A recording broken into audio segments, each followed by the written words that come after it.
Continuamos en Viajar es un placer. Lo hacemos ahora hablando con Juliana Delate. Ella es la responsable periodista de la página web El Arte de la Terra. Es además corresponsal del Corriere della Sera y especialista en el mundo de la gastronomía. Y tenemos la inmensa suerte de que cada semana nos acompaña en nuestro programa Viajar es un placer. Buongiorno, come va? Buonasera. Buongiorno, buonasera. ¿Cómo estamos? Estamos siempre bien. Tenemos la oportunidad de hablar a veces de trufas, a veces de pizzas, a veces de setas, a veces de risotos, a veces de pomericho. Hablamos de muchas cosas, de pomodoro, etcétera. Pero de alguna manera un día dijimos, vamos a hablar de la cocina romana.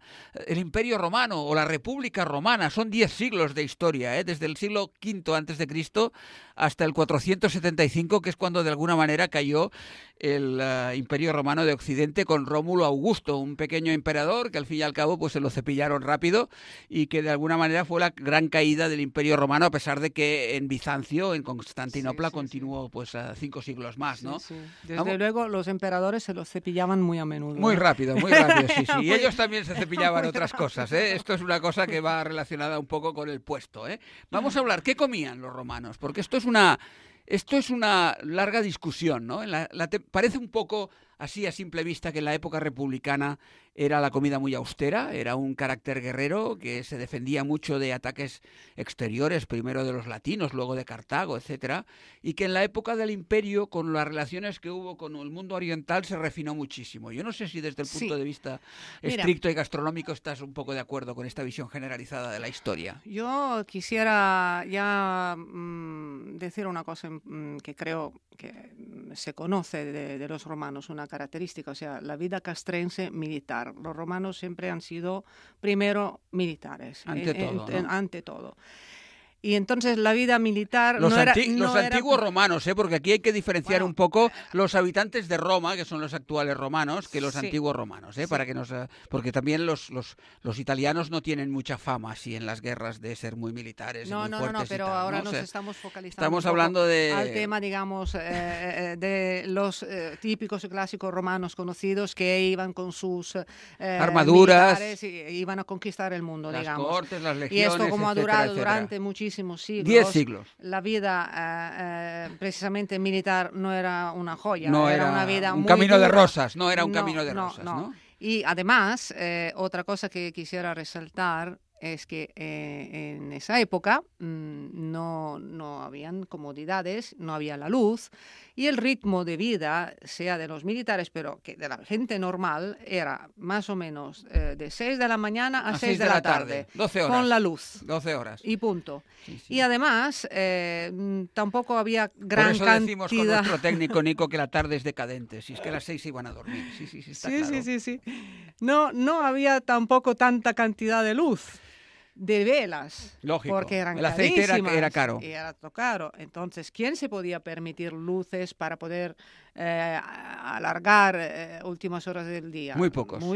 Entonces, ¿qué comían? ¿Pulmentum? Entonces, a la hora de comer, aquí también se la pasaban canutas.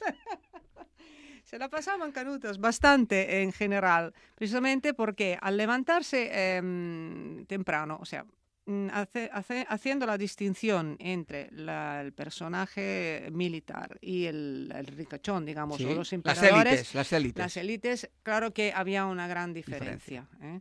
Pero la gente normal, la mayoría de la gente normal, que se levantaba muy temprano, incluso antes de que saliera el sol, lo primero que hacían no era desayunar. No, era trabajar. O sea, era empezar ya a preparar lo que tenían que preparar todo el día, los esclavos o los que tenían que para seguir los campos o que fuera. Por lo tanto, primero trabajaban. Bien. O sea, no existía el desayuno. Está bien. Y este discurso del desayuno, o sea, para ellos era una cosa como decir que llegaba más o menos sobre las 9, las 10 de la mañana, que podían picar algo, hacían este yentaculum que se llamaba. Breakfast en inglés, es decir, una primera parada, Paraban de pie. Un rompimiento. Breakfast, el primer rompimiento del día para comer alguna cosa. Tampoco hay que ir tan lejos, Nuestros abuelos, seguramente algunos que vivían a lo mejor en pueblos, iban a trabajar a la viña y en un momento determinado se llevaban lo que les preparaban en su casa y a partir de las 10 pues comían cualquier cosa, migas en algún caso, huevos, etcétera, etcétera. Pero no te Sí. quiero... No. En este caso era muy sencillo porque comían un pan seco que era similar al biscote o la galleta, incluso marinera, porque era cocido 2 veces, y se limitaban a tomar una aceituna, una uva, un higo, un dátil y ya está. O sea, esto era. Bocato di cardinale, pero en aquella época. Y después, o sea, que la cosa realmente tiene su miga. almuerzo, Su miga y nunca mejor dicho, ¿eh? El almuerzo, o sea, tampoco era ninguna cosa. No. O sea, el almuerzo que se podía un tentempié como ahora. equiparar al prandium, muchas veces se lo saltaban.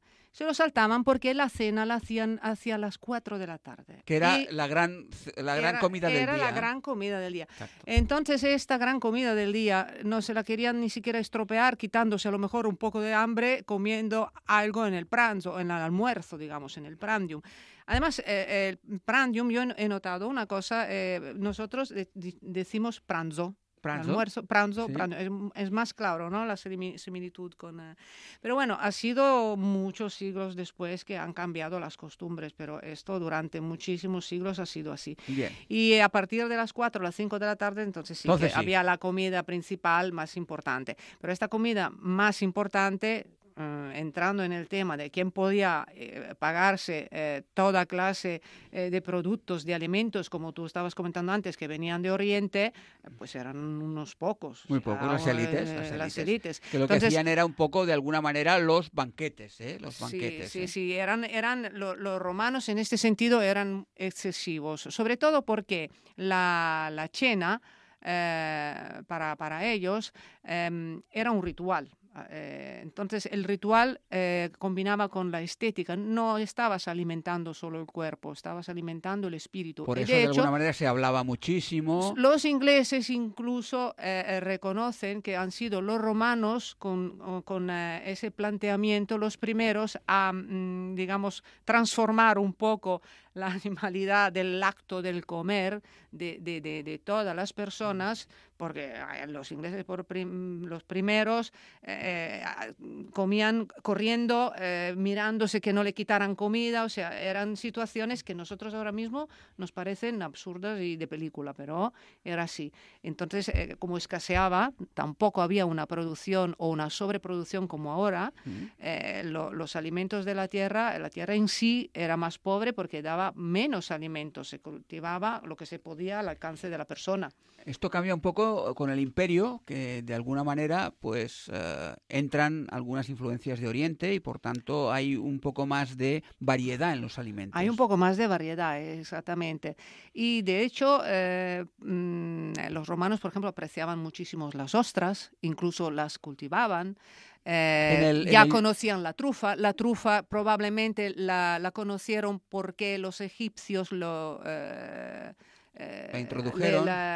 El faraone era un adicto a la trufa. Hay una variedad en Egipto que es la terfecia, que crece en los desiertos en algunos puntos concretos y era el manjar del faraón. Y habían esturiones en el Llobregat y por tanto caviar. Había caviar y animales más exóticos porque se hacían traer de todo y se los comían también. Claro. O sea, entonces probaban de todo. De todo en todos los sentidos, no solo en la comida, sino en todos los sentidos. Bueno, además la forma de comer en el triclinium era estirado, porque era precisamente la única forma para ellos de disfrutar con calma después de todo el día de correr para aquí, para allá, o de seguir a los asuntos o las peticiones de los esclavos o de quien fuese, de ciudadanos, en que ya reposaban, porque todo lo demás era de pie. ¿Y eso de meterse los 2 dedos en la boca para vomitar y seguir comiendo, claro, hasta qué punto esto lo has estudiado tú también? Sí. No, he estudiado. Se sabe que hacían esto para volver a comer. Hombres separados de las mujeres, esto sí, ¿eh?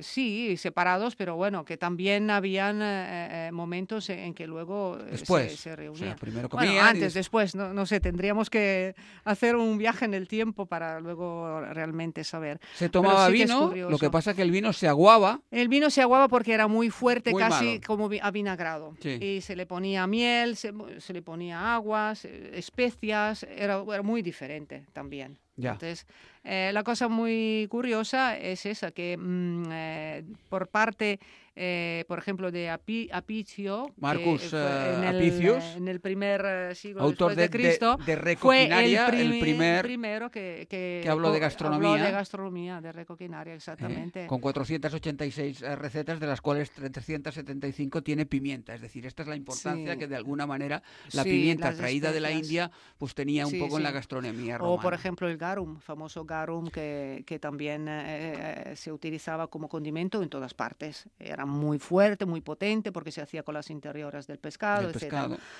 Y bueno, pues así es el tema. Traído básicamente de Marruecos, especialmente del Ixus, también de la costa gaditana, de España tenía de alguna manera muchas... Sí, pero los romanos tenían, para por ejemplo hacer el garum, tenían sus propios sitios concretos ubicados en Calabria y en Sicilia, porque allí se encontraban las mejores anchoas y entonces todavía a nivel arqueológico han encontrado los sitios donde se hacían las salazones, se pueden visitar y también se consideraban... en España y en lo que es la también en España, tinditana, exactamente, sí, había sitios que más o menos se comunicaban en el ámbito del Mediterráneo. ¿Qué queda hoy en día de la gastronomía romana? Porque cuando tú vas a Tarraconova, muchos restaurantes ofrecen de alguna manera menús romanos y ahí es especialmente garum, alguna que otra cosa, el vino que por cierto es también bastante malo y tal. ¿Qué es lo que de alguna manera hoy en día se puede recordar un poco de aquella época? Mira, hay recetas que de alguna manera se pueden reconstruir. Por ejemplo, muy famosa la crema de habas a la vitelina, que ha pasado a la historia también por una anécdota un poco truculenta, porque se dice que mientras este emperador, que duró 8 meses nada más, porque lo mataron luego se lo cepillaron las tropas de Vespasiano, en aquella tarde, como él también era un gran comilón y un gran amante de la comida, se estaba comiendo esta crema de habas a la vitelina que había inventado, digamos, Apicio.